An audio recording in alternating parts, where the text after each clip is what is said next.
انا طلعت بكامل ارادتي، طلعت بكامل ارادتي وبراي، وما في اي حاجه اسمها انا مخطوفه.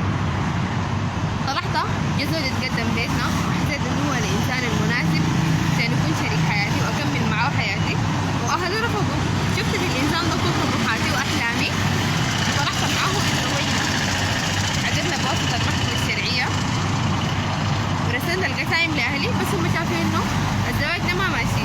بحب اقول لكل زول شايف انه زواج البكر من غير ولي امرها لا يجوز او غير صحيح، بحب اقول له احنا كمسلمين عندنا 4 مذاهب متفق عليها، ومن ضمن المذاهب دي مذهب ابو حنفي. بناء على مذهب ابو حنفي وان الزواج ده ماشي استنادا على حديث رسول الله صلى الله عليه وسلم: الايم احق بنفسها من وليها، وكما قال تعالى: فلا جناح عليكم فيما فعلن بانفسهم بالمعروف.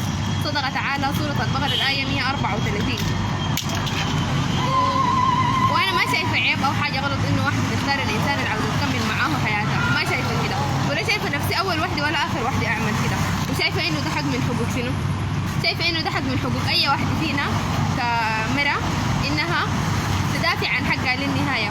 وبناشد انا كمان الشعب السوداني، وبناشد كل مرأة سودانيه بصفتي امينه مرأة انه اي واحده ما تتنازل من حقوقها، ومن حقك تختاري شريك حياتك، من حقك تختاري اي حاجه بتخصك. حتى في ديننا الاسلامي الدين قال النساء شقائق الرجال، ما قال النساء تحت الرجال. شقائقهم في شنو؟ نفس الحقوق اللي لهم لنا، هم يختاروا شركاء حياتهم ونحن نختار كمان شريك حياتنا. ده شيء كفر لنا الدين الاسلامي وكفر لنا كمان المجتمع الانساني. بما ان البلد بقت مدنيه وكفرت الحريات الشخصيه، اذا كان صحيح فانا من حقي ان اختار شريك حياتي بغض النظر عن رضا اهلي او رفضهم، لأن كل شيء نصيب من رب العالمين. وشكرا.